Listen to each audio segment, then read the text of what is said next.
என்னோட அயன்மெண்ட் பீட்டை வந்து நான் ப்ரீட் பண்ணிட்டேன். டேரெக்டாக வந்து யூடியூப்லேயே சின்னதாக ஒரு ஷார்ட்ஸ் போட்டுடலாம் அப்படின்னு நினச்சேன். ஏன்னா இன்ஸ்டாகிராம், ஃபேஸ்புக்கில் எப்பயுமே நான் எந்த ஃபிஷ்ஷு ப்ரீட் பண்ணாலும் ஒரு சின்னதாக ஒரு கிளிப்பிங் போடுவேன். அந்த மாதிரி எந்த ஒரு கிளிப்பிங்கும் போடாமல் டேரெக்டாக நான் யூடியூப்பில் தான் போடுறேன்.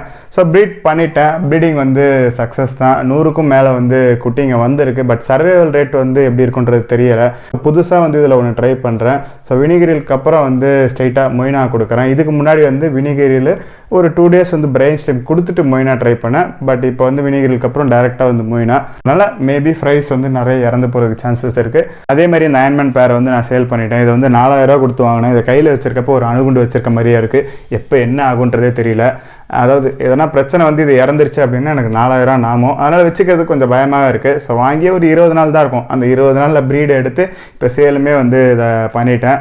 இதை வந்து ஒரு பேட்ச் ப்ரீட் எடுத்ததுனால இதை 3500 ரூபாய்க்கு கொடுத்தேன். ஸோ 500 வந்து லெஸ் பண்ணிக்கிட்டேன். ஸோ இந்த அணுகுண்டை அப்படியே கை மாற்றி விட்டுட்டேன்.